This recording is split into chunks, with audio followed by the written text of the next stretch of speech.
Hello guys, this is your friend and we are back with a new fanfic. Which is what if Anko awoke the monster inside of Naruto and fell in love with him? Naruto X. And if you enjoy this fanfic then please press the like button and subscribe to my channel for more fanfic like this. And now let's start the fanfic. A 6-year-old Uzumaki Naruto lay on his back in the cold dank alleyway that his attackers left him in not 5 minutes ago. He was beaten and broken, so much so that his body felt numb. Good. It was better if he couldn't feel the pain right now. He could somewhat hear the faint noises that the still-going celebration was making in the distance, mocking him with its cheery attitude, completely ignorant of his suffering. After a random man walked right into the young blonde, said man decided, after noticing who it was he bumped into, that he was going to relieve some pent-up stress on the village pariah. At some time during the beating others began to join in. Before it ended there seemed to be at least 10 of them. One boy, one child, against 10 adults, an entire village, an entire world. Yet, the small smile on his face never faded, even as the tears rolled down his cheeks to meet the damp ground. It had rained the day before, he had remembered. He wondered if, hadn't the member of the zoo not shown up, would they have stopped like they did? Would they have kept going until he no longer drew breath? He was curious, was all. He always could feel what others felt. He could feel the pain and rage they experienced when they caught sight of him. Just like how he knew they weren't angry at him, but at the thing inside of him. That never stopped them from projecting their anger on his young body though. Did they ever notice that he never resisted? He didn't understand what exactly he housed in his gut, but he was sure that it was the ire of the village. He'd heard the stories of the Kyuubi no Kitsune, the demon, that attacked the village a few years ago.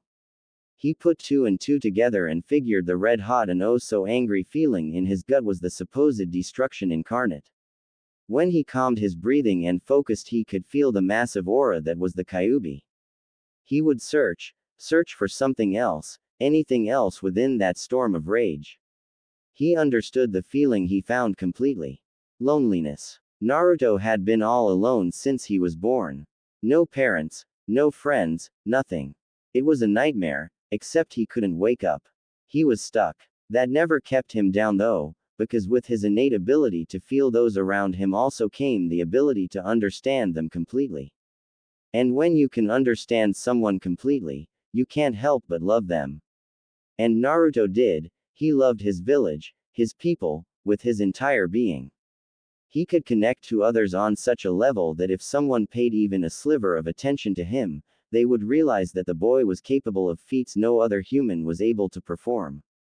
He, in the simplest way to put it, was doing the impossible, the unthinkable, the amazing. To connect and understand another's feelings and intentions to such a degree that you could practically understand what the other was thinking was as scary as it was incredible. And that was only the beginning of what Naruto could do with his natural talents. Compared to his other skill set, the empathy was just a small drop in a very large ocean. He had never used his other ability on another living being before, but he knew the outcome would be terrifyingly effective. Sighing to himself, the little Uzumaki finally stood, already healed of the beating he had received. If his pain caused others joy, even if only slightly, then he would take it.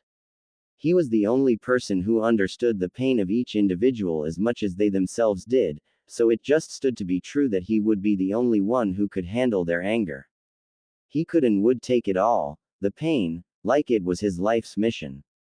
He would do that for his precious village. Dusting off the dirt that now occupied his clothes, Naruto began to walk, where to even he did not know. He felt drawn to something the moment he first stood. Like something, no, someone was calling out for help, calling out for him. They were scared, terrified, and helpless against whatever it was causing their intense fear. It was so strong that it hurt his heart, his soul and whole self. He needed to get to them quickly. He decided to try out an idea he had a few days ago. With the use of his other ability, he thought that it would be possible to run faster than he usually was capable of. Much faster. pulling in that beautifully bright and unbelievably powerful essence that was all around him, always roaming the world, or was it the world itself? He flooded his body with it to the spilling point. He was now brimming with the unnamed and unknown energy, and he began directing it to his legs. Just like he had thought, his speed doubled. Not enough. He wasn't fast enough, not yet. He forced even more of the energy into his legs, his speed tripling. More. He repeated the process again. His speed quadrupled. Not yet. His speed quintupled. He was so fast everything seemed to be in slow motion. He was no longer visible to the human eye, or any eye for that matter. He suddenly came to a complete halt, like he wasn't traveling fast enough to clear the whole village in seconds. He was directly in the path of someone he had never met, or felt, in his village before now. He was in a different uniform than the shinobi of his village, and his forehead protector was not of the leaf as well. With the foreign energy flowing through his body, Naruto could see perfectly in the dark. The man had white bandages wrapped around the top part of his head, his hitai slanted on his face, completely covering his right eye from the world with a black piece of string holding it all together. He had brown hair, if his brown facial hair was anything to go by. And he was tall, a lot taller than the blonde.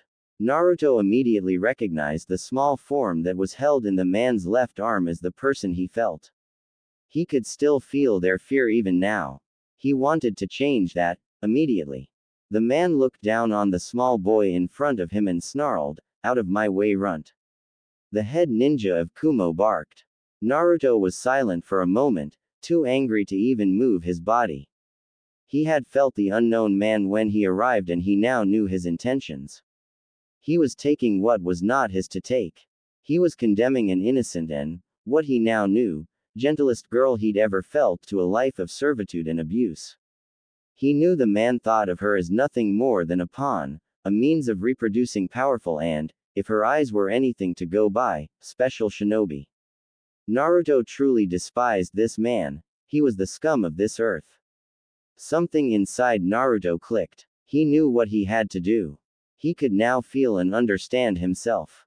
He knew what he was now. The dark-skinned shinobi vaulted over the child in front of him, knowing that time was against him. He had no time to deal with someone who was in the wrong place at the wrong time. He kept running, making decent distance, until he was stopped once more. Again, the blonde-haired boy suddenly flashed in front of him, almost too fast for him to react to. In the back of his mind, he was worried just how strange it was for someone so young to be so fast. He snarled, and went to grab a kunai from his pouch to dispense with the nuisance. That's when he felt it. Naruto's hand raised into the air, ignoring the man's attempt to bring out a weapon, and began to do the impossible. The world, which was the only way he could describe it, began to twist and turn, producing the same energy that was currently occupying his body. However, now it was different, more refined, sharper, and tangible. From the very air itself, bright golden, the same color as his eyes, particles began to appear, floating in the sky above him. With the flick of his wrist, the particles stirred, slowly rotating, grinding itself in a circular motion, enthusiastically obeying its master's whims. The grizzled man's eyes widened. He didn't exactly know what was happening, but he was able to understand that it wasn't all that good for his health. It was supposed to be dark out, being well past sundown, but with the golden matter that was flying around, the sky was ablaze in a molten gold fury. It briefly passed through the head ninja's mind that, for a moment, it had looked like the heavens themselves opened up to bring forth their wrath on him. It was the most terrifyingly beautiful thing the seasoned Jonin had ever seen. Naruto's hand shot open, spreading his fingers in the air. That's when the particles took form, mimicking his right arm, the spread fingers and all, just in a much larger proportion. It looked like it was the right hand of God more than a small child's anger. Naruto gave one more soul-piercing glare at the man, their eyes meeting for mere seconds. In those chaste moments, the head ninja had thought the boy could actually see his soul for what it was, tainted. He had never felt sheer terror like this before. So why was it so serene? For a moment, the Kumo nin wondered why he wasn't moving, why he wasn't cutting this strange child's throat and vanishing into the night. And then he knew, with a strange, detached realization that he couldn't. Whatever the thing in the sky was, it demanded all his attention. Not even the fear of being caught by the Konoha shinobi could spur him. The Uzumaki could feel the familiar presence of who he guessed was the girl's father. Familiar as in he had felt the man before, he had by now memorized all of Konoha's citizens. He nodded at the man, and the older Hyuga wasted no time to leap forward and scoop his daughter in his arms. Once he leapt back out of the way, Naruto had no reason to wait anymore. In the back of his head he knew he was being watched, he could recognize Hokage Gigi's presence anywhere, and he was always with members of the zoo, so they too he was very familiar with. Especially the lazy-feeling one, he was the blonde's favorite. That didn't matter now though. All that mattered at this very moment was to rid the world of this disgusting man. Like an enraged god bringing down his divine judgment, Naruto clenched his hand in a fist while slamming it down into the ground at his feet, cracking a large portion of it. He unleashed all his anger with a monstrous shout, something that sounded more animal than human. Ah! In a blink of an eye, the gold hand-like structure fell to the earth right above the would-be kidnapper from Kumo with earth-shattering might. All the shinobi present actually had a hard time withstanding the blast, using a large amount of chakra just to stay in place and upright. The power behind the attack had to be equivalent to 20 or 30 explosive tags going off at once. It was a terrifying sight. When the incredible golden light finally faded away, all that was left was a deep scar in the earth. A very deep scar. Naruto stood from his prone form, letting his fist unclench as he did so. No one said a word, no one moved a muscle, and everyone tried to hold their breath. Silence reigned supreme in the now very large street as everyone just stared at the boy in disbelief. Not only did the demon child completely and utterly overpower and decimate the head ninja of Kumogakure no Sato, but he did it with ease, without the help of his charge, and for the sake of another Konoha citizen. It was incredible, it was amazing, and it was unbelievable. Everyone tensed as the village pariah moved forward, towards the Hyuga clan head and heiress. When he was standing right next to the man, Naruto gave him a gentle and warm smile, already able to feel the man's gratitude and unafraid feelings. That made Naruto happy, someone appreciated him. Is she okay, mister? Naruto asked softly, his gentle smile never leaving his face. Hyuga Hiyashi gave a smile himself, something not many were privileged to see, ever, and nodded. It would seem so. I have you to thank for that, Naruto-san, the Hyuga man replied, still holding his firstborn. I am forever in your debt. Naruto shook his head. I'm just glad she's okay. Hiyashi nodded. As am I. Sarutobi Hiruzen landed next to Naruto and gave the boy a questioning look. We need to talk, Naruto-kun, were the only words that left the aged Hokage's mouth before he sunshined, body flickered away, taking the blonde with him. As Naruto sat in the chair across the Hokage in the man's office, he felt no fear. He already knew what the man was going to ask. And he was going to answer with a smile, because he knew he had done the right thing. He had saved an innocent, and was proud of it. That made him a hero. He had taken another's life, and enjoyed it. That made him a monster. Whatever others saw him as didn't matter now though. He had found a way to feel. He felt alive. He felt free. He was finally awake. So the zoo was nothing like what Naruto thought it would be. Most of the people were of the silent type, which was something he was okay with, having people ignore him for most of his life, which, in hindsight, was only 6 years, so he didn't really have all that much experience. After the little chat he and the Hokage had after he terminated the Kumo shinobi, the old Sarutobi had decided that it would be best if Naruto put his abilities to good use. That came in the form of joining the zoo, or what he now knew to be the Anbu Black Ops. They were the Ansatsu Senjutsu Tokushu Butai, the Special Assassination and Tactical Squad. That night was the best thing that ever happened to the blonde. Until the last word spoken by his now senpai. Flashback. Naruto could feel what the Hokage was feeling, anxiety. He had seen a boy of only 6 years annihilate with extreme prejudice the head ninja of Kumo. The man was the ambassador of peace for the cloud, and he was a strong jonin in his own right. The fact that Naruto had done away with him with what looked like ease made him very uneasy. Gigi, I can feel what you're thinking, just ask. I'll tell you the truth, honest. Naruto finally broke the awkward silence in the Hokage's office. The poor man was pacing the very moment they appeared in the small room. How can you feel what I'm thinking? Hiruzen asked, baffled that the boy was claiming to have the ability to read minds. Were his thoughts not safe now? When the Uzumaki laughed, the Lord Third felt like he was the child. I can't exactly hear your thoughts, Gigi, that's impossible. Naruto admitted. It's kind of hard to explain. The blonde trailed off, rubbing his chin with his right hand. It's like I'm connected to, well, everything. That's the only way I can describe it. At his grandfather figure's confused expression, Naruto explained a little better. When people are upset, I can tell. Naruto elaborated. And not just tell, but tell why.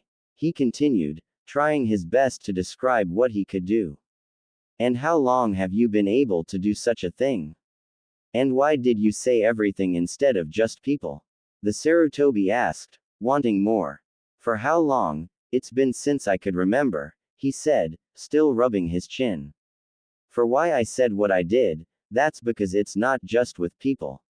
Animals and plants, really anything, as long as it's living. I guess I could say I'm connected with life. Here, Sarutobi noticed Naruto's eyes widen. What is it, Naruto-kun? His voice was riddled with fear. Naruto gave him a sheepish look. It's nothing, Gigi, I've just never thought about it that way is all. Maybe that's the best way to describe it. His closed hand met his open palm. Yeah, I'm connected with life. The Lord Third sighed. The boy was going to give him a heart attack. So how can you tell what others are feeling? I'm not really sure, Naruto admitted, but I can do it. He finished with a wide smile. The Hokage nodded, trying to process what he was hearing. And the golden matter you used on the Kumo Nin. That was what Hiruzen wanted to know the most about. If he had to guess, that was an A- rank technique. Most grown adults didn't have the ability to even use such high-rank techniques, never mind create new ones. The last time an A- rank technique was developed, it made its creator a legend. The copy Nin was a man known far and wide. Yet, here he was, only 6 and already so far ahead of all those before him. It was unnerving to think that such raw talent and power was in the hands of such a young child. Oh, that, Naruto's smile grew, if that was even possible. I made it up. Hiruzen couldn't help but smile at Naruto's enthusiasm. What exactly was it? He needed to be the Hokage right now, not the boy's surrogate grandfather. Naruto chuckled awkwardly. Don't really know that either. Sarutobi sighed. Did the boy know anything about his own abilities?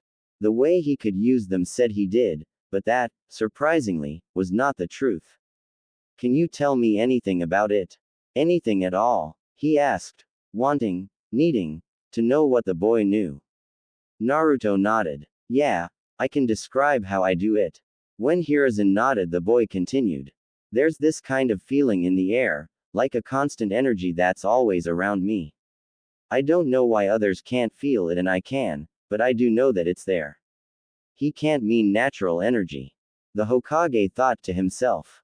There's no way someone could be born able to feel it, right? When his Gigi didn't reply, he continued. When I need it, I can pull the energy into myself. When I do, a lot of stuff happens. He held up one finger. My body becomes tougher. 2 fingers, I get a whole lot stronger. Like yesterday, I lifted an entire tree out of the ground. 3 fingers, I get faster. I think I can outrun anyone in this whole village. Sarutobi highly doubted that. There were a lot of fast ninja in Konoha, but he didn't voice his thoughts. 4 fingers. I can feel others more, and farther away, too. Hiruzen's eyebrows climbed up into his hairline. This kept sounding more and more like natural energy by the minute. 5 fingers. And I can control and shape the energy around me. That's the gold dust stuff you saw forming the arm. Now that did not sound like something any sage the Hokage ever heard of being able to do. Naruto-kun, I believe you were born with the amazing ability to use natural energy, something only a sage is capable of doing. Hiruzen informed with a smile on his face. There is only one other person in this world that can use the sage arts, and that's my pupil, Jiraiya. Naruto shot up out of his seat. You mean I can use the same power as one of your students? He half asked, half yelled, excitement evident in his voice. Hiruzen nodded. It would seem so. But whereas he had to be taught the sage arts, you were born able to use them. Another smile ghosted the elderly man's lips. It's truly remarkable. Naruto nodded, a 1,000-watt smile plastered to his face. So what now, Gigi? He asked, eager to learn more. Hiruzen thought on it for a moment. What was he going to do with the boy? He definitely needed to contact Jiraiya and have him come home. He needed to know of this mind-blowing discovery. He also wanted to train the boy. He knew he would become someone more powerful than even his father. Having a hand in teaching such a person would be a gift in and of itself. Throwing him into the academy would be a shame. His talents would be wasted in that environment. What could he do? An idea began to form. With a snap of his fingers, a man dressed in black clothing, gray armor, and a white face mask, a member of the zoo, appeared from within the shadows. It wasn't a surprise to Naruto, having felt the man's presence the moment he arrived shortly after them. He knew the man as the Lazy One, his favorite zoo member. The shock of gravity-defying silver hair just confirmed this. Inu, do you think you have room in your cell for one more? It was worded as a question, but it wasn't intended as one. When the god of shinobi spoke, you listened, no matter what you were asked of. Discreetly, of course. No one besides you will know his true identity, and only your team will know that he's even in Anbu. He added, never taking his eyes off of the Uzumaki. Naruto could feel the man's reluctance, and was intrigued that it didn't come in his dislike of either his age nor his burden, but something else, something personal. Why did the Lazy One care for him? After the split-second hesitation, the dog-styled masked nin saluted his Hokage, giving the aged warrior an affirmative, yes, sir, before turning his gaze to the blonde. It won't be easy, Inu began in a hard and firm voice. He then gave off the feeling of warmth and protectiveness, Kahai. Naruto gave a warm smile and nodded as fast as he could. I'll do my best, Inu-senpai. And with that said, Naruto could already feel the great things he was going to do with Inu. It will be tough, Naruto-kun, but I believe you can do it. I think you will be able to protect Konoha better than anyone else. The Hokage said warmly, his smile showing his pride for his successor's child. This was it. Welcome to the Anbu Black Ops. He would finally be able to do what he wanted the most, protect Konoha. Nezumi Kahai. Wait. What? End flashback. Apparently, Anbu operatives were given their codename by their captain, and Inu just happened to be Nezumi's captain. Well, he was going to be Nezumi's captain once he received all of the required training. Couldn't have someone out in the field that didn't know what they were doing. When he asked why he was dubbed Nezumi, Kakashi replied with, because you're tiny. A tick mark appeared on the blonde's forehead, like a mouse, he added, and was met with silence, small. Nezumi sighed. That was okay with Nezumi. He was only 6, he had time. All he had to do now was survive Inu's hell school, whatever that meant. It shouldn't be too hard. He was happy, and nothing could change that. Nezumi was miserable. If there was such a place as hell, Nezumi thought that it sounded like a nice place to vacation to. Hell school was painful and exhausting, physically, emotionally, and spiritually. What the hell was wrong with his captain? Was he a sadist? That would actually explain a lot. Nezumi was currently sprawled out on his rock-hard bed, having moved into the Anbu headquarters the day after he talked to the Hokage and Inu Senpai about joining the zoo, which just happened to coincide with his 7th birthday. It was required of all agents to live within the Black Ops building. At first, Nezumi wasn't all that thrilled about the idea, but now, after 6 months of the place, he didn't even notice anymore. He chalked it up as just another thing he had to do for his village. Today had been a particularly painful day. His ability to manipulate natural energy was incredibly advanced, and the only person that could help him further his prowess with that was still not available. The Toad Sage was the kind of person who was very hard to find if he didn't want to be found. Apparently he didn't want to be found at the moment. Month 1 and 2. His training consisted of the usual required Anbu material, which included a whole lot of studying. Anbu had to have a certain level of knowledge in both foreign and domestic affairs. Nezumi found that he wasn't the biggest fan of books. But he did as he was told nonetheless, accomplishing everything Inu threw his way. The second month he had been personally trained by the Hokage in the ways of running a village. There was a lot of politics and other boring stuff involved, but Nezumi soaked it all up. He planned on becoming the greatest Hokage, the likes of which Konoha has never seen. He really wanted to feel free and awake again. The only way he could do that was if he was protecting his village, his people. Month 3. Another huge section of his training consisted of learning other shinobi skills. Inu had told him that he needed to be more versatile. A one-trick pony, whatever the hell that meant, was something he didn't want to be. Inu, who was now more of his sensei than anything, first taught him how to climb trees. Without his hands. That was something he actually enjoyed doing. And it only took 10 minutes. Inu Senpai, after a long and detailed lesson on chakra and chakra control, explained to him that it seemed that he had abnormally amazing chakra control. Such a level of precision was something apparently only Tsunade, who happened to be another Sanin he shared something with, could accomplish. Senju Tsunade was the medical nin, and he was up to par with her when it came to control. He put that in the back of his head for later. Versatility, versatility, versatility. After the tree walking exercise, Inu Senpai taught him to do the same thing, but on water. That, too, was incredibly fun. It also only took 10 minutes. Deciding that he needed to throw more difficult things at the boy, he began teaching him the Shunshin body flicker, which took a little longer for the boy to learn. This time it took 15 minutes. This was starting to intrigue Inu. The boy had said that he could understand everything so long as it was alive. That made Inu start to question, were jutsu alive? Because if so, Nezumi was capable of understanding any and all techniques, as long as they were performed within his sensory area. That was impossible though. The only technique he heard of that could understand jutsu like that was implanted in his left eye, the Sharingan. If it was true, just what were the boy's limits? Did he have any? The thought began to make more and more sense. Nezumi was incredibly mature, far, far from anything a now 7-year-old should be. He was able to speak like an adult, see things from an adult's point of view, and understand the adult world. So, how did he do it? Inu had never been one to believe that age brought wisdom. He had known a lot of unwise, elderly people. He personally thought that experience brought wisdom, which was not the same thing. You could live your entire life ignorant if you were sheltered or reclusive.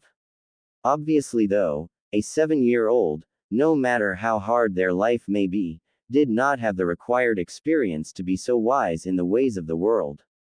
Something else allowed him to be so mature. That something had to be his empathy ability. If he could truly understand others, then he had to have started understanding their feelings.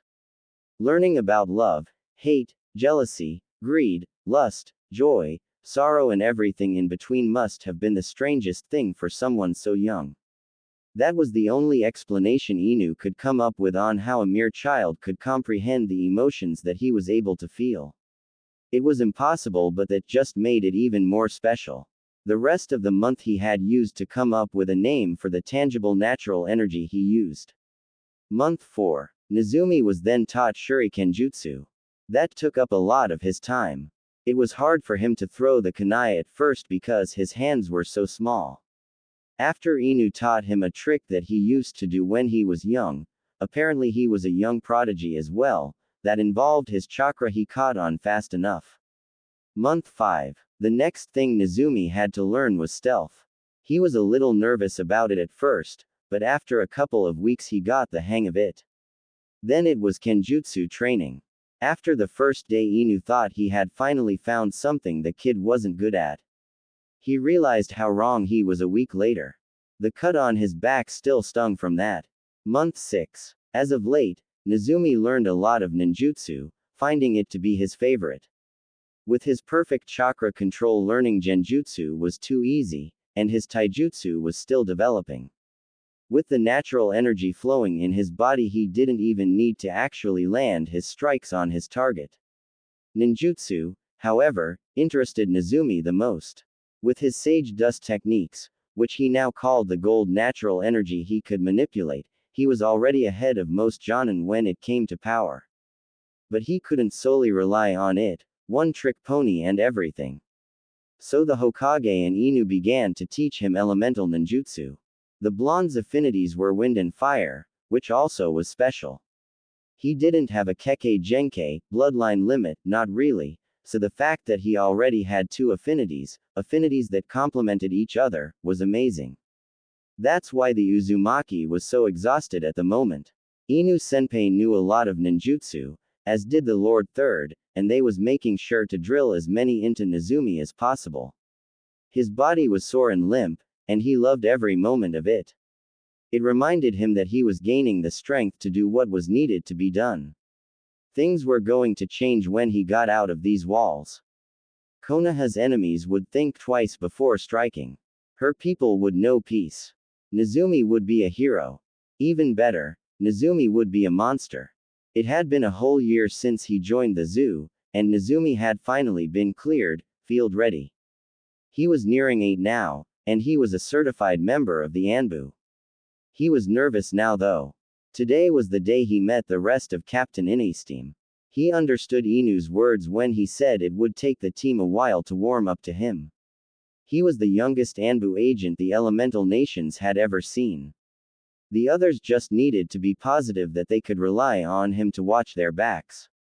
They could. Inu had been extremely happy that he and the blonde were the same, patriots to the core, but still cared about the lives of their fellow citizen above all else. When Kakashi told him that those who abandoned the mission were considered trash, but those who abandoned their friends were worse than trash, Nezumi loved the saying so much that he asked if he could live by it as well. Kakashi, of course, said yes. He didn't even have to ask. The rate at which the blonde was able to learn and process, well, anything, was amazing. Inu didn't know of anything the boy couldn't do. He thought Nezumi was strong at first, but after Jiraiya had finally shown up, Inu prayed he never defected. Having to fight that would be bad for anyone's health. They'd die, plain and simple. He wasn't invincible though, and Inu was happy that the blonde realized that. Anyone could fall when arrogant or outnumbered. Nezumi took a deep breath. Here we go, he whispered, pushing through the double doors of Team Ro's designated lounging area. He was immediately met with stares. There was a small boy in a standard Anbu uniform and they didn't like where this was going. The Uzumaki agent took in his surroundings for a moment. The room was of medium size and Spartan. All there was were gray walls and 3 very large black couches. The couches were set up so that they were connected, and a long glass table was centered in the middle of them. Ah, Nezumi Kahai, you made it. Inu called out over the palpable silence. Come here, I'll introduce you to everyone. Nezumi gulped, but obeyed nonetheless. Yes, sir. When the blonde made it to his captain, Inu put a hand on his shoulder. Everyone, I'd like you all to meet Nezumi. He's going to be assigned to Team RO for a while. No one said anything, but they didn't have to. Nezumi could feel what they thought of him. Great, we're stuck with some brat. What is the Hokage thinking? Hey, isn't that? No, it couldn't be. That last one almost made Nezumi flinch, but he stayed composed. I hope we can work well together. The blonde bowed. Inu cleared his throat. Right, well, let's report to Hokage-sama. I think it's about time for the newbie to take on his first mission. Nezumi gulped. 2 months. It had been 2 months since he joined Team RO and they still treated him like trash. He was officially the team's censor and not a frontliner, which is what he wanted to be, and the missions they carried out had little use for his abilities. He did spot an enemy ambush 2 weeks ago, but apparently that wasn't something that warranted much respect. He had been training for so long and he still couldn't wake up. It was somewhat annoying. Nezumi was currently sprinting through the forests that occupied the border of Hai no Kuni and Tsuchi no Kuni with Tora and Usagi, two of the people who disliked him the most. Inu Taicho said that if he worked with them more that they would have to warm up to him sooner or later. Nezumi highly doubted that but followed orders all the same. The three of them were doing a simple border patrol, making sure everyone stayed in their own countries. Simple enough, right? Nothing was ever simple. Nezumi signaled to the two, stopping their fast-paced travel. What is it, kid? Tora asked, annoyed that the blonde was holding them up. 2 people are headed right for us. He signed in Anbu code. They aren't friendly either. He took another second to analyze the incoming shinobi, trying to understand what it was he was feeling. His eyes widened. Shit, he whispered, causing his comrades to take defensive stances. What they heard in his voice made them wary. What was going on? They must have felt me as well, the blonde thought to himself. If Tora and Usagi die because of me. Get out of here you two, Nezumi whispered. His tone was serious. The only female of the group, Usagi, spoke up. Look kid, no matter how special you think you are, you can't just order your senpais around. She was giving off an annoyed emotion, Nezumi could tell. You're still just a brat. The blonde sighed. Were these people ever going to show him respect? So far Inu was the only person to welcome him into the fold. Usagi senpai, there are 2 Jinchuriki on their way from the direction of Tsuchi no Kuni. He informed them. They have probably felt my Biju's presence and decided to investigate. He could feel their fear. Don't worry. They're here for me, not you. He tried to calm them. Go. If I don't return, then Konoha will know where they stand with Iwa. He felt their disbelieving minds. You're going to sacrifice yourself for us? Tora asked, astounded. It was no secret that both he and Usagi hated Nezumi, so why the hell was he doing this?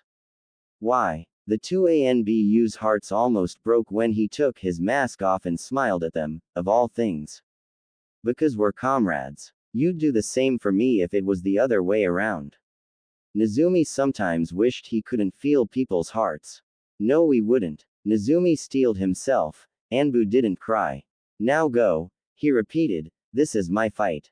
And with that, he turned around and took off in the direction of the fast approaching Iwanin. It was a warm and sunny day, the complete opposite of what it should have been. He was sacrificing himself for people who didn't even see him as a person. He just couldn't bring himself to care though. This was it. Time to wake up. It had taken hours to regroup with Inu Taicho and the rest of the squad, but when Usagi and Tora explained what had transpired earlier in their border patrol, they regretted it. You're worse than trash now. Inu's cold voice hit Tora and Usagi like an enraged tsunade. How could you just leave him to die like that? The worst part about it was that he wasn't even yelling at them. He was speaking in a soft and very scary voice. But Usagi tried to defend herself but couldn't think of anything to say. They had abandoned someone who truly cared for them. They knew of his abilities to feel almost what others thought. He must have known what their response was to his attempt to establish a bond. The 2 ANBU's hearts almost broke when he took his mask off and smiled at them of all things. Because we're comrades, you'd do the same for me if it was the other way around. Nezumi sometimes wished he couldn't feel people's hearts. No we wouldn't. They didn't get the chance to speak again. Inu was gone, out to look for his wayward Kahai. Minutes after Usagi and Tora left, Nezumi, no, he was Naruto now, he was awake, was face to face with two S-class Jinchuriki. They had taken countless lives, Konoha Nin included, and had years to tame the beasts within. Naruto was 8, and the only time he had interacted with his charge they didn't even speak. Unfortunately for them, that was enough. Flashback. When the old pervert finally made it to Konoha, Naruto was put to work right away, and not just in senjutsu. Jiraiya-sensei had been adamant that Naruto try and establish a link between him and the Kyuubi. Naruto didn't mind so much as he just didn't know how. Just relax, the Toad Sage told him, calm yourself and visualize what you want. Naruto sighed. What exactly was it that he wanted? Jiraiya had said that he was Konoha's Jinchuriki, and even though he didn't like it personally, his fellow Sennin told him that he needed to learn how to harness the Biju's power. Of course Naruto wanted to protect Konoha, but he felt guilty just taking what was not his. Didn't he kill a Kumo Nin for that? So what did he want?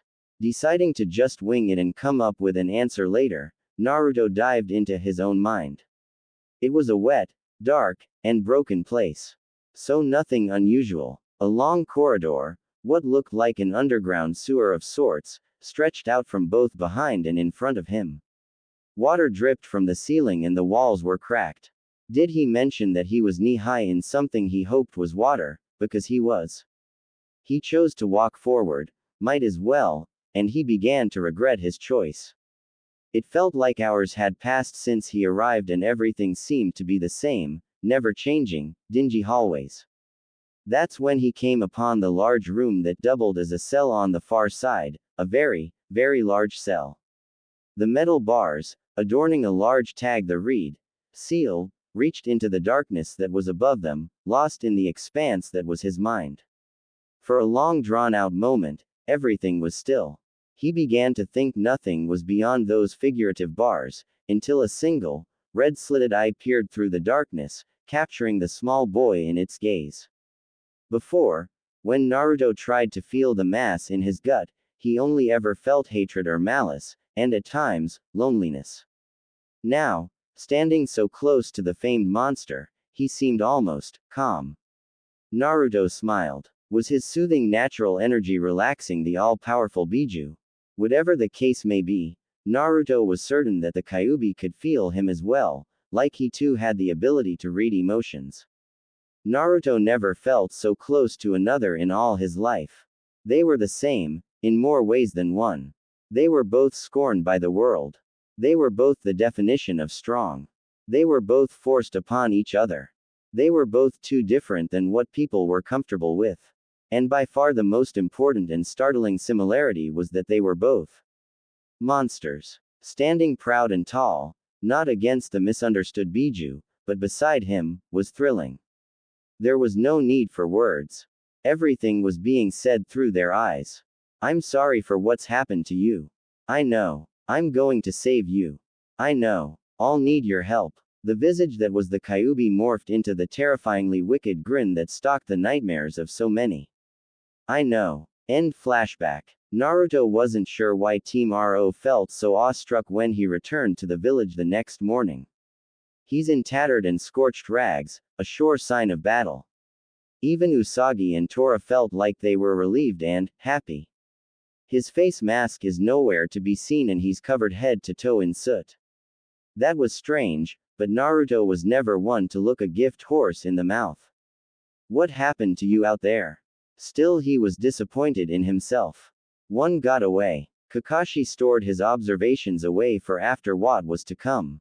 Before he could think more on that line of thought, Tora and Usagi approached Naruto. He wasn't awake anymore, he was Nezumi now.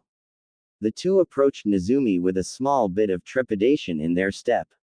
No, he didn't want them to fear him. That's when he realized it. We apologize for being worse than trash, Nezumi Kahai. They both shouted simultaneously, their heads lowered in a deep bow. They weren't afraid of him. They were upset with themselves for abandoning a teammate. They accepted him. Nezumi's heart jumped. Was it finally that time? Was he now noticed as important? If you have it in you to forgive us, we promise to treat you with the respect you deserve. Usagi begged. I would be proud to work alongside such an amazing comrade. Tora added. That was it, the word he was waiting, craving to hear. It was that time after all. He was finally a part of Konoha, small as it may be. He was being recognized as a comrade and not someone not even worth the oxygen he consumed. Nezumi chuckled. You guys look silly bowing your heads to an 8-year-old. Usagi and Tora raised their heads. Of course I'd like to work with you. Here he spread his arm out, motioning to the rest of the members, all of you, if that's okay. The smile on his soot-covered face was all the gathered members of Team RO needed to break into cheers of approval. The kid was all right in their book. Naruto could feel it, all of the accepting hearts and minds of his team. It was almost too much to handle. Almost. Nezumi, you need to be debriefed. Inu Taicho spoke above the yelling. The Hokage needs to know what happened during the time you were Mia. The cheers died down, but the emotions still filled the air, and that was enough. Nodding to his captain, Nezumi headed for the exit, intent on following the silver-haired man. Before he could make it out of the door though, Usagi called out his name, causing him to stop and turn to the woman. Yes, Usagi-senpai, he asked, a gentle smile stuck to his face. Damn, he really needed to work on his poker face. I forgot to say this before but, she paused, looking back at Tora who nodded at her. Thank you, and welcome to the Anbu. She crooked her mask to the side slightly so that only he could see what lay underneath. Dark onyx eyes that complemented her long dark hair, a small nose, luscious lips, and an altogether pretty face, and planted a small kiss on his cheek. The room lit up in O's and Nezumi's face went a deep scarlet. He was also pretty sure he had an incredibly stupid grin plastered to his face too, but he didn't care. That was awesome. He did it. He was now officially a member of the zoo. Having heard the happenings that his newest operative explained, in great detail, about the death match he had with two people he was unfortunately familiar with, had the Lord Third Hokage nervous. Seeing the subsequent head of Yoden no Roshi laid out on his desk, unsealed from the scroll said operative put it in after he managed to defeat and kill the powerful man scared him further. What couldn't this boy accomplish? Gigi, about the Yonbi, the soot-covered blonde even looked nervous here, we need to talk. His eyes dragged over to where he could feel the ever-present Anbu watching their leader closely. In private, his voice was riddled with concern. Great. What now? The shores that made up the coast of Mizu no Kuni were heavy with fog. The sun was nowhere in sight, and the air was thick with moisture. It felt like it could rain any minute now. The small fishing village the four-man cell arrived at was said to belong to the resistance. The war between them and the Lord Fourth Mizukage was heavily reliant on territorial dominance. Mizu no Kuni was made up of several islands, all centering the country's hidden village, Kurigakure no Sato, which was currently in the hands of the tyrant known as Yagura. The man was leading a crusade to purge the bloodline users from Mizu. It was said that he thought them to be too dangerous to let live, so decided to kill his own people out of fear. Hundreds of thousands had already been slaughtered, and many more still lived in fear of his genocide. The other nations all decided to stay out of Mizu's business, letting them handle their own domestic affairs. The bloody and crippling civil war finally reached the Land of Fire's citizens, in a way. A small scientific expedition into the waters that bordered Hai no Kuni and Mizu no Kuni turned into a massacre. The group of 6 civilian scientists, not a shinobi in sight, was captured by the Mizukage's forces and executed on the false charges of espionage. Konoha received their heads a week later, courtesy of the Mizukage himself.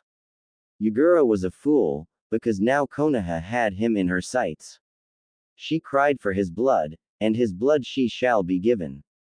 The Mizukage was playing a dangerous game by poking the sleeping dragon that was the god of shinobi's wrath. That's why the Lord Third ordered a small contingent of Rohan to join the resistance and strike at Yagura directly. Taking a deep breath of the cold, salt air-riddled afternoon air of the shoreline, Nezumi glanced at the captain of their newest assignment, Neko Senpai. The woman had long beautiful purple hair, and that was all that Nezumi knew about the cat-masked operative. She was an Anbu through and through. She never took her mask off, at least since he joined the Corps 2.5 years ago. Nezumi knew better though. She was a warm person and thought the same as he and Inu Taicho. The team was just as important as the mission. That made it easier for him to suddenly be under her command. To his left was the official, youngest Anbu agent in Konoha, Karasu, his best friend. The crow-masked operative joined the fold half a year after the little incident that caused Team RO to finally accept him.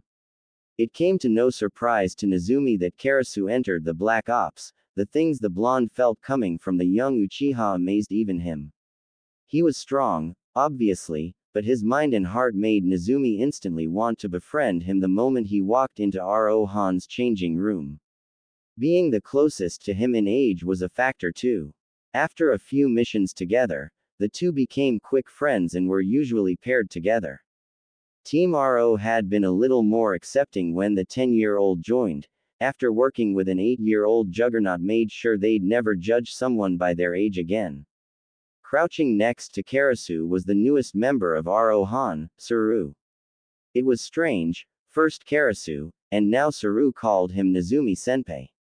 He was too embarrassed to refer to them as Kohai though, he was only 10 now. They were both at the very least 2 years older than him. Saru had shown a lot of respect to Nezumi right away, and that confused him greatly.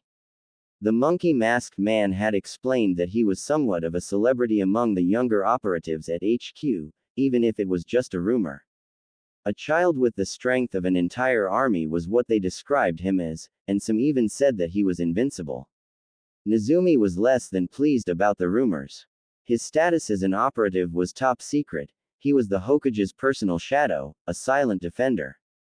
He didn't mind fame, but his Hokage had wanted him to be a whisper, not a poster boy for the village. They had Itachi for that.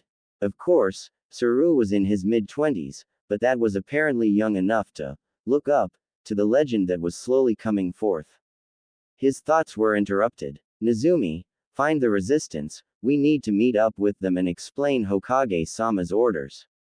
Neko spoke, giving her first order as a captain. Nezumi nodded, already doing what he was told. The village was small and not a lot of people resided in it. That made it incredibly easy to lock onto the strong chakra signatures that he was sure belonged to the resistance. Done. They're not far from here, just northeast of this position, 10 minutes I'd say. Nezumi replied, waiting for the next orders to be given. Lead the way, she said, confident in his abilities. Having worked with the young blonde for the better part of 2 years made her a firm believer that he was in a league far out of her reach. She was just glad that he was letting her run the show. Someone else that knew that they were the greater would have given her trouble during the entire assignment. That's why she respected Nezumi. He was far from arrogant and loved to cooperate with his team, always listening to orders and offering help whenever it was needed. Yes, Captain. And with that, he took off in the direction of the higher-than-average chakra signatures, leading the cell for the short duration. He took in the sights of the village as he raced across it. There were a lot of shops, and the ground of the shopping district was made of cobblestone, different. The people here looked so sad, and the young Anbu operative could feel their suffering. Good. Now he had more of a reason to fulfill his Hokage's orders. Yugura had to die. Like he said, it only took 10 minutes before they reached a seemingly random hut at the edge of a dock. Nezumi knew better. He could feel the shinobi below them. No one could escape his sensing capabilities. He was the greatest sensor in the village after all, able to feel the emotions and intentions of anyone in his range, which was incredibly large. Nodding to Neko, the mouse-masked boy fell back, allowing the woman to take the lead again. Stretching her arm out to rasp against the wooden door, she was cut off by a burly man with long black hair. State your business, Konoha Nin. I've done nothing wrong, and you have no jurisdiction in this part of the world. His voice was gruff, matching his appearance perfectly. The scar that ran across the bridge of his nose reminded Nezumi of a chunin he knew to work at the academy. He didn't know the man's name, but he knew that if he went to the academy, he would want that man to be his instructor. He had a good heart. Neko chose her words carefully. We've come on the behalf of the Lord Hokage. We have jurisdiction anywhere we so please. She gave the man a respectful nod of her head. Konoha wishes to help wash away the red from the waters. We're here to clean house. There it was. The code the resistance used to identify friendlies. That little piece of information was invaluable to them. Without it, the resistance wouldn't have let them anywhere near their plans. What they say about Jiraiya must be true, the man was a master spy. Wait here for a moment, was the man's reply, disappearing from the door to enter the small shack. 5 minutes later, the man returned and ushered them into the hut, which would have looked strange to onlookers. The hut looked like it could only fit 2 of them in at the same time. The hut itself was just a ploy, what lay underneath it was the true hideout. The underground tunnel was very large, an experienced Doden user must have had a hand in creating it. The tunnel stretched out for a small distance, which led out in an even larger room. There were people scurrying about like worker bees. Nezumi chuckled, it was like a hive. So that must mean the absolutely beautiful woman with long, auburn hair sitting at the very large table in the center giving him a predatory glare like he was her prey was the queen. This should be fun, he thought to himself before joining Neko and the rest of the team in making their way to the obvious leader. The smirk on her face kind of excited Nezumi.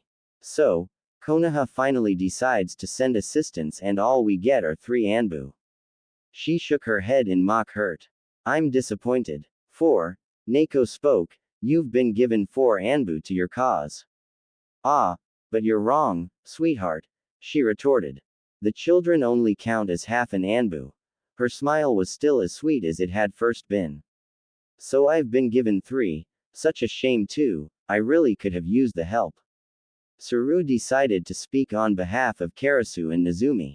You're going to eat those words later on, beautiful. Nezumi sighed. Saru was always hitting on women.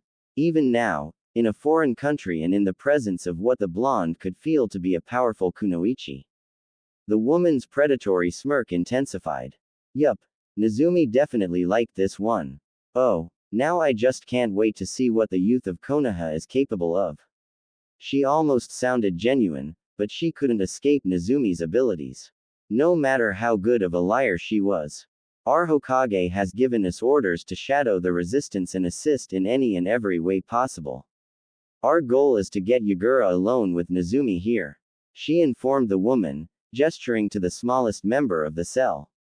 A delicate eyebrow rose on the beautiful woman's face. And why would your Hokage wish to have a child confront a cage-level Jinchuriki? Nezumi was glad that he had his mask on, because if he didn't, everyone would have seen the absolutely terrifying smile on his face. The Lord Hokage wishes to end the life of the Yondaime Mizukage. The easiest way for that to happen is if we wake our sleeping comrade. The blonde really loved how his team understood him so. He would have started laughing if he hadn't trained so hard to be capable of keeping his emotions in check. The woman was now really confused. He guessed that she'd never met a monster before. Black Harbor, Terumi May began, as a loyalist-controlled prison. It houses a good portion of our people. Here, an angry expression flashed across the woman's face. The ones the bastard keeps alive. It had only been a few hours since the Team RO contingent met with the resistance, and they were already being put to work. Karasu was indifferent. Saru was annoyed. Neko was ready to serve. And Nezumi was excited. If they could help win the war for the resistance, Kiri, with whoever became the Mizukage, Nezumi thought it would most likely be Mei, would be indebted to Konoha. He was going to have a hand in creating a peaceful alliance for his home and Kiri. He would save so many lives. And take so many more. It was a win-win situation. You want my team to, what, pull off a prison break? Neko asked. She didn't see how this would help them any. Yes, that is exactly what I want of you and your little team. Nezumi could feel that Naoko didn't like Mei too much. My top general went in to find information on the whereabouts of Yagura's top weapons manufacturing buildings. The green-eyed woman brushed a stray hair back into one of the 4 bangs that framed her face. I was planning on sending 3 of my teams in, but if what you say about the 2 kiddies is true, then I haven't the need to, now do I? Nezumi could understand why she wasn't Mei's biggest fan. She kind of came off as arrogant, but maybe that was just because she didn't know them all that well. Nezumi wanted to chuckle again. He could play that game if that's what she wanted. No. The smallest out of the Konoha Anbu said, looking at Naoko. Let me go in alone, Captain. Ah, there it was. The emotion he was looking for from the auburn-haired woman, incredulous. This doesn't call for the 4 of us. He turned his masked face towards Mei. I should be more than enough. Any more would be overkill. While Terumi was shocked into silence, Naoko was mulling it over in her head. Nezumi usually never outright asked for a solo assignment, he was just given them because he was the only person strong enough to take them on. So why was he doing so now? That's when she realized what he was thinking. The resistance didn't trust them, and worse, they thought they weren't capable. That little genius. He had worded it as a suggestion, giving her the authority to make the decision. He knew she was worried that he would try and take over, and to squash those thoughts, he showed she had seniority in front of the others. He also knew that the only way for the resistance to realize just how valuable the team was, they needed to be shown that they were more than capable of fighting the good fight. If the youngest of the group could take down an entire prison filled with enemy combatants, not only would the cell be shown respect, but he'd be showing them Konoha's might. It did everything that both they and Konoha needed all in one go. It still astounded her how the boy was able to think and strategize to win the game with only one move. He truly was the monster he claimed to be. It just took her a while to fully understand what that meant. Permission granted. Naoko nodded her head, both in confirmation and thanks. She was sure he could feel her gratitude. Do as you see fit to complete the mission. Nezumi got the message. I agree, and thank you. Yes, Captain. Wait a minute here. Mei finally spoke up. You're really going to just send the 1 kid? She couldn't believe the boy was as strong as they were implying him to be, she just couldn't. She knew that Konoha was the greatest of the 5, and that they produced child prodigies in bulk, but this was just ridiculous. What the hell did they feed their children in that village? Yes, Nezumi is very special, and more than capable of accomplishing the required task. Naoko replied. Don't be so quick to underestimate the ninja of our village. It's fell mightier shinobi than you. Nezumi wished he could laugh, that was a good one. And it was the truth, which made it even better. Mei was silent for a moment, her narrowed eyes on the blonde boy. Then she relented. Fine, but if he gets my people killed it's on your heads. Nezumi his head to the right. His suspicions were correct, she was beautiful at every angle. Sarutobi Hiruzen sat at his desk in his office, once again stuck doing paperwork. It really became overwhelming at times if he didn't take much-needed breaks. Speaking of much-needed breaks, Jiraiya-kun, it's good to see you again. He said to seemingly no one. That's when the aforementioned Sanin seemed to melt out of the wall, his camouflage technique deactivating. Damn, sensei, you're almost as good as the Gaki. Student spoke to teacher, his ever-present smug smirk on his face. You can't fool me yet, Jiraiya, I taught you everything you know after all. The Sandaime made a pouting face. Besides senjutsu, the Sennin roared with laughter. That expression you made doesn't belong on the face of the Hokage, old man. Hiruzen mock glared at his pupil. Careful, Jiraiya-kun, you're getting pretty old yourself. The sage's laughter immediately stopped. Great, was he really a geezer now? Whatever. Jiraiya mumbled. Where's the Gaki? I've got some time before I need to head back out. The white-headed man leaned against the Hokage's desk. Thought I'd get a little training in with him before I leave. Hiruzen shook his head. Naruto-kun is out on a mission, he won't be back for some time. He informed his former student. Jiraiya sighed. Another one. He asked. Do you ever give the kid a break? It was true. Naruto was always out in the field, probably more so than he was in Konoha. His mission count was off the charts, and he hadn't failed a single one yet. He'd been virtually everywhere the elemental nations had to offer, and that was a year ago. His success rate was 100%, something no other before him had accomplished. Jiraiya didn't know if he should be proud or nervous that Minato's son was already able to whip his ass in a spar. Naruto was a true prodigy, a genius among geniuses.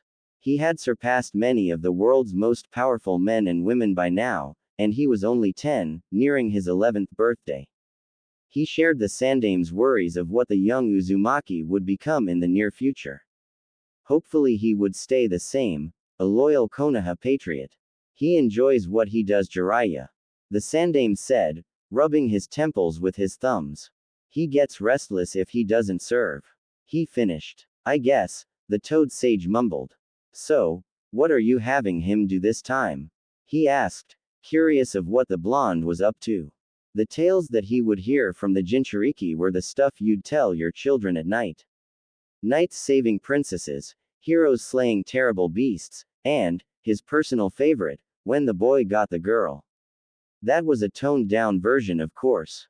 You couldn't tell your child someone their age was killing and slaughtering his enemies in mass, or how that same child was performing things that could make even grown men sick.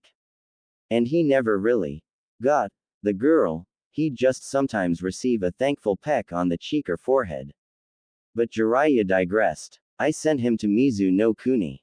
Hiruzen replied. I'm having him deal with the little problem over there. And by little problem, you mean the civil war, don't you?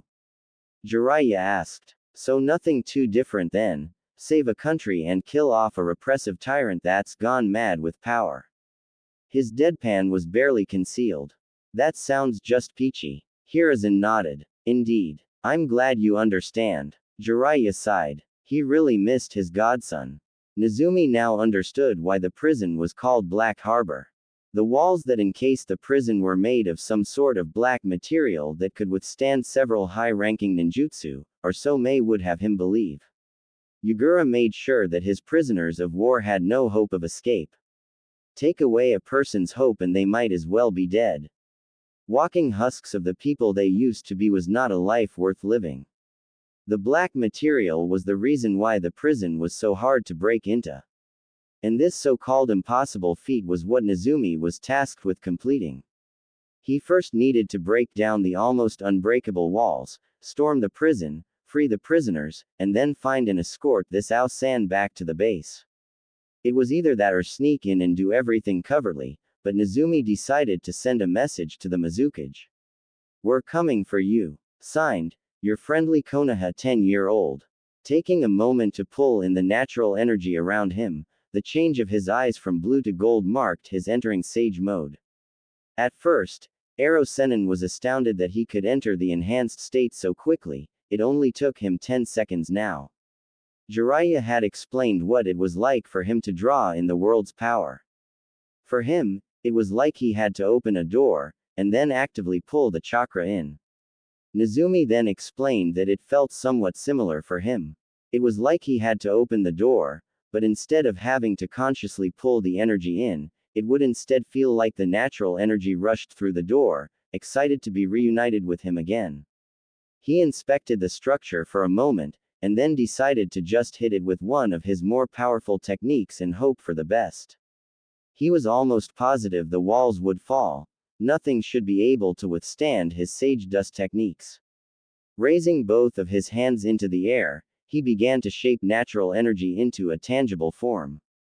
He was sure that the prison guards knew he was there now if the high-pitched alarms that started going off were anything to go by. It mattered not. He was going to complete his mission. The energy took the shape of a giant golden-shaped warrior that formed around the blonde. He didn't know it at the time, but he was in a way recreating a very rare and powerful Uchiha technique. However, instead of invoking the fabled Susanoo, he called forth something much more befitting a person of his mindset. Bishaman. Nezumi whispered, his voice only heard by the wind. Come forth, so that I may bring about justice to those who would deny the laws of our freedom." With those words said, the spectral, molten gold warrior fully materialized, his full body armor and famed spear present, depicting a much more savage and terrifying visage of the god of war and justice. The spear was held in its left hand. Nezumi needed his right for what he was about to do. Bishamon was topped off with a fiery gold halo, which oddly enough only appeared every other time he summoned the guardian. It briefly passed through his head that he was waking up now. Naruto was who he was at this moment, so he took his mask off, even though both Inu Taicho and Hokage Jiji kept telling him to stop that bad habit, and gave the world a smile in greeting. Uzumaki Naruto, the monster, was awake. He let his arms fall to his sides, he didn't need them anymore. Bishamon did what his mind commanded. He took another second to take in a deep breath, basking in the salt-smelling air. Then, he released his might upon Black Harbor. Senpo. Kami no Migi Te, Sage Art, the right hand of God. He shouted, and within the span of 5 seconds, he rushed the prison walls, let loose the devastating technique, and the black barrier came crumbling down like it was a house of cards. The image of Bishamon smashing his right fist into anything brought a happy smile to Naruto's face, which in this case didn't matter, because he was already smiling at the world. He could hear the terrifying screams of disbelief within his target, and they only excited him more. Dropping the golden warrior, Naruto became incredibly faster, nothing but a yellow and gray blur to the men and women that made up the prison detail. His kunai met many throats in one go, and he was happy that there was so much more left. He unsheathed his tanto, intent on cutting down the 3 men who were preparing a sweetened technique. Before they could reach the last hand seal, he was at their backs, the thin blade piercing flesh. With a single slash, all 3 men fell, gone from this world. While in sage mode, his awareness was heightened to such a degree he practically had eyes in the back of his head. This awareness was to thank when he dove to his right, an absolutely enormous fireball smashing down on his previous location soon after. He took a look at the woman who had tried to turn him into ash and smiled. So she wanted to play with fire, did she? He sheathed the tanto he wore on his back, and held his hands in the tiger sign. He was going to fight fire with fire then. Kaden. Goryuka no Jutsu, fire release. Great dragon fire technique. He bellowed, and brought forth a giant dragon-headed fireball that raced at the woman with intent to kill. Her screams were all the confirmation he needed. He repeated the fury with his kunai, ending the lives of 10 more guards, their crimson blood staining his bare face with its warm feeling. He didn't quite like the feeling so much as it was just a reminder that he was doing what he was born to do. He stopped, already done with the set of seals required for the technique he had in mind for the 7 shinobi blocking his path into the prison itself. Futon. Daitapa wind release. Great breakthrough. This particular jutsu was only AC rank, but with the amount of chakra that Naruto pumped through it, it could easily be an A- rank. As proven when the 7 shinobi stupid enough to block his entrance were cut down with the hurricane force winds that were forced upon them. He was now inside the bleak prison, time to find the control room.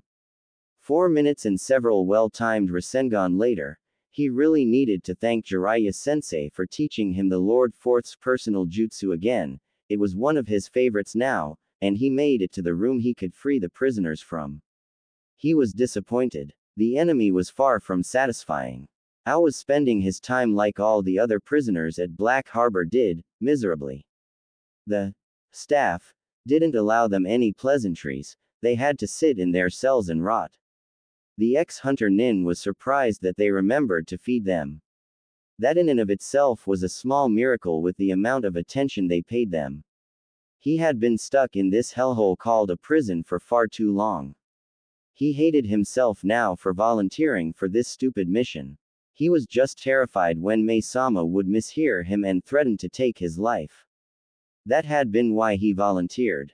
He had commented on how young the shinobi of Kiri were looking nowadays, and how he remembered back in his day, when he was young and not so old looking, that you'd rarely see someone so young make it into the ranks of the village. That, somehow, translated into him calling the powerful Kunoichi old, and therefore unable to make a man fall in love with her age-riddled body. Ao had no idea where she got that from his little side remark, but the woman had promptly threatened to kill him, and that's how he ended up stuck in here, on his own accord no less. The things he did for his country. That's why, when he heard the alarm bells going off, he had shouted for joy, which was not befitting of a strong man at all. He was just so tired of the nothingness that made up his days for the last 2 months. At least he got the information he came in here for, so that made it, at the very least, worth it. That thrice-damned Yagura was an evil genius. He had constructed a weapons factory underneath the village of Shio, which resided on the farthest of the southern islands. It was going to be a pain in the backside for the resistance to get to, it being so deep in Yagura's territory and all. They'd need the backing of several powerful shinobi, which they possessed, but the casualties would almost make it not worth the trouble. Unless they somehow convinced another village to assist them, Ao was thinking that the weapons factory would remain untouched for a good while now. Not long after the alarm was raised did his cell door open. The resistance did an excellent job with this one. He thought Mei-sama would send 3, maybe 4, teams to extract him, but the speed at which he was released from his cell would make him believe she'd sent 6 or 7. Did he really mean that much to her? His delusions were severed when he heard the young male voice call his name. Ao-san. The blue, moosed-up-haired man turned to where he could hear the voice. I'm looking for an Ao-san. Does anyone know where Ao of the resistance is? Why was there a child calling his name? You there, boy? Ao called out, wanting to know what was going on. Where were the teams that broke him out? I am Ao of the resistance, what is it that you need? He emitted an annoyed feeling. Why was there a boy looking for him? Ah, so you're Ao-san. Good. Mei-san has sent me here to retrieve you. He sighed. But I guess we don't have very far to go though. Ao raised an eyebrow. Why would Mei-sama? He put extra emphasis on the proper way to address the powerful woman, send a child, to Black Harbor of all places, with the retrieval team. He asked, confusion lacing his words. The boy scratched the back of his head. I am the retrieval team. He laughed somewhat sheepishly. It's just me. Ao was silent for a long moment, an owlish look on his face. Did he just hear that correctly? Did this young blonde boy just claim to do what he thought 7 teams had done? Was he claiming to have broken into Black Harbor, taken out all of the guards, and then set him, along with everyone else being held captive, free by his lonesome? He was so shocked that he missed the boy's slightly chuckle. He didn't know it yet, but Naruto could feel how astonished and disbelieving the Kiri-nin was. Come, your commander is closer than she should be. It was Naruto's time to be annoyed. Did the woman truly underestimate Konoha? They were the strongest military force in the elemental nations for a reason. Ao nodded dumbly and followed the boy he just realized was a Konoha Anbu of all things. Was the leaf really so far ahead of Kiri that their children outstripped experienced Jonin? When the boy identified as Nezumi left with the guide who was to escort him to Black Harbor, Mei had followed shortly after. She had taken a small team with her too, so when the boy realized that he wasn't as strong as he thought he was, she could step in and do what needed to be done. What she had witnessed truly opened her eyes to how outclassed they were compared to Konoha. The blonde had first whispered something that no one present could hear, and that's when that thing showed up. She wasn't a very religious person, but even she knew of the god of war and justice, and when she saw the child, if he could still even be called one, not only summon him, but command him, she had been terrified. One strike from the golden god collapsed the unbreakable walls, and that's when the boy began his massacre.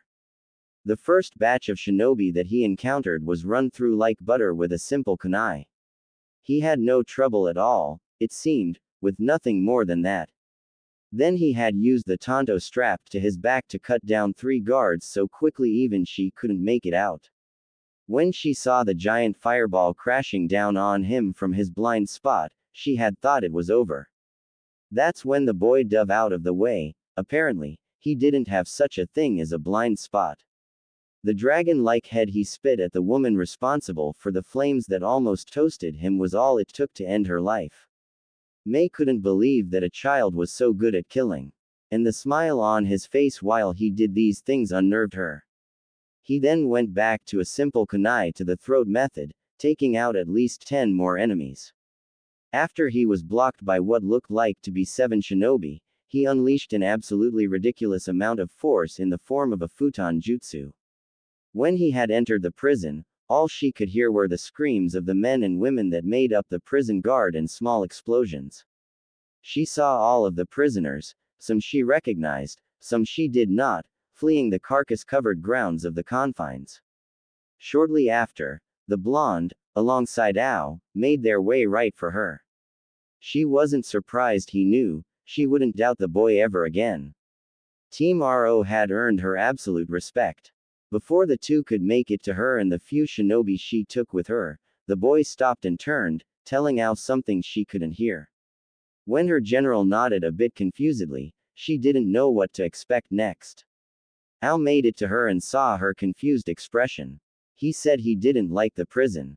Ao whispered, "So he's going to raze it to the ground," he finished, somewhat hesitant of his own words.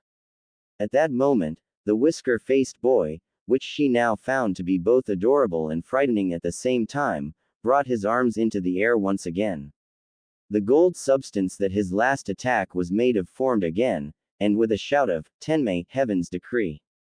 Black Harbor was flattened out of existence by a huge beam of golden light from the sky. Terumi May had just witnessed the most terrifying thing in her still young life. She had seen a child of Konoha, no older than 10 she guessed, completely decimate an enemy stronghold by himself. She'd remember that day for the rest of her life. That day, she had witnessed it. The might of Konoha.